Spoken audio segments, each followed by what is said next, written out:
Hey everybody, it's Ruben Lowen. We're in Cypress, Texas. It's Saturday. This morning, I listened to the Built to Exit podcast with Jason Cisneros live, and I started catching something. He was talking about businesses getting stuck, and it occurred to me what he was talking about was beta brainwave. Okay, there's a couple different ways to explain that, right? When you have adrenaline, you get in a crisis situation, you get them butterflies. That's a byproduct of adrenaline. Adrenaline is just a hormone. It sends signals to your organs. All right, it'll cause your pancreas to start producing more glucose, and when you don't use it, it dumps off in your stomach. Cause your respiration to increase, some more oxygen in your bloodstream.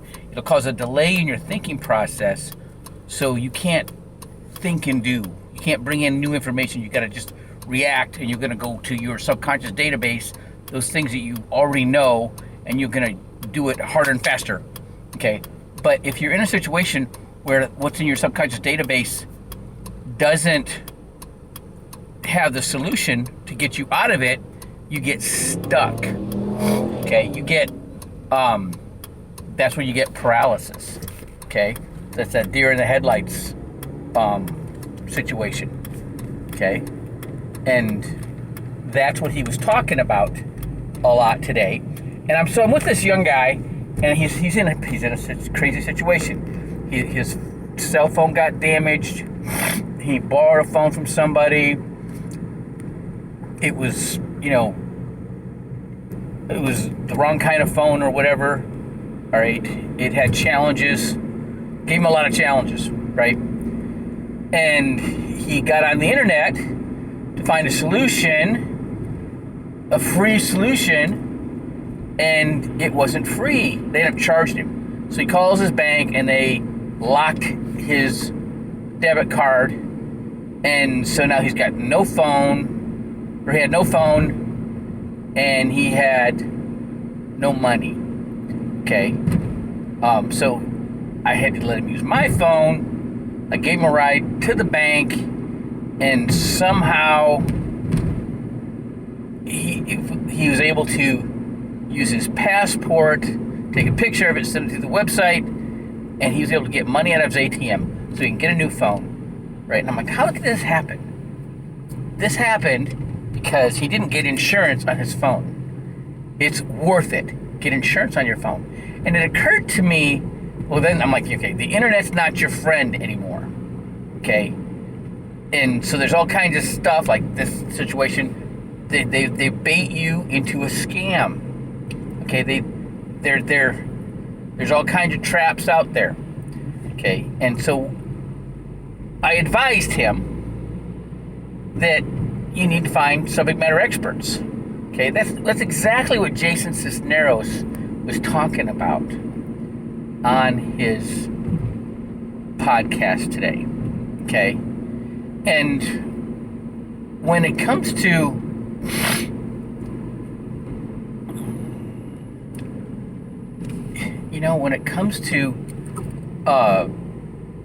business solutions, it makes sense to find somebody who has been there. Roy Jones Sr. used to say that when you learn lessons the hard way, then lessons stay with you the rest of your life, right? But the problem with that is it's the hard way.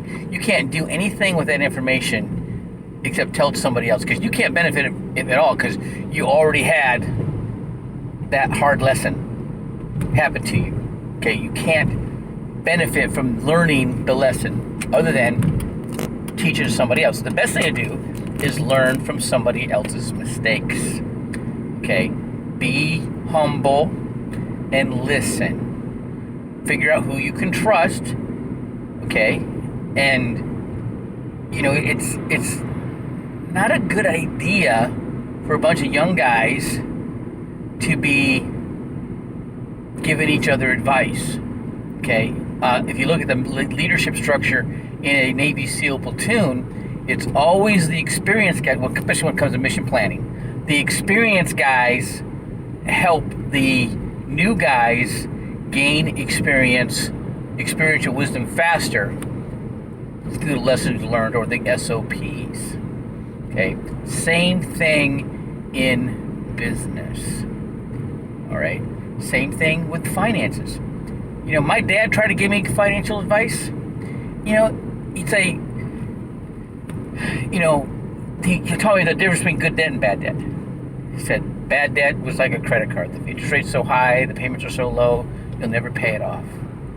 Good debt would be like if he needed to buy a piece of equipment like a tractor or a combine, he had a choice. He had to determine whether it was smarter to work and save, to buy that piece of equipment cash, or when inflation just keep it this far out of his reach. If that was the case, he'd finance a piece of equipment, put it to work, make more money to pay that loan off faster. He said you got to think of yourself as being in the egg business and your money's your chickens. You don't want to eat your chickens. Okay? But then Dad died. Dad had a farm, free and clear, right? Dad scratched out a will on a 3x5 card and had it in his gun safe. And they accepted the judge accepted that as his will. So my sisters got the farm. Okay? They had to sell his bull to pay for the probate costs. Okay? But then one of my sisters was in the Coast Guard and she couldn't farm, so she just got 40 acres, with no building on it. My other sister got the house. And she's living in it with her husband and his kids. And he screwed around on her and left her for another woman. And long story short, my sister committed suicide. And there was no trust. And because it was a community property estate, my brother-in-law sold that house that had been in my family for over 100 years and bought a new house with his new girlfriend because there was no trust in place. So there was a guy named Scott on this call who's an estate planning attorney, and Jason touted him like crazy. I'm going to see what he can do in Texas. If not, I need to find a estate planning attorney here in Texas. Right? But estate planning is important. And we offer estate planning strategies. There's estate planning and insurance go together. All right? And I'm looking for an estate planning attorney here in Texas to work with because of that. But this is all real good stuff. But the main thing out of it is, everything. Find a subject matter expert to counsel with before you make decisions. Or you end up getting in this stupidity. The cycle of stupidity. Okay? All right. Have a good day.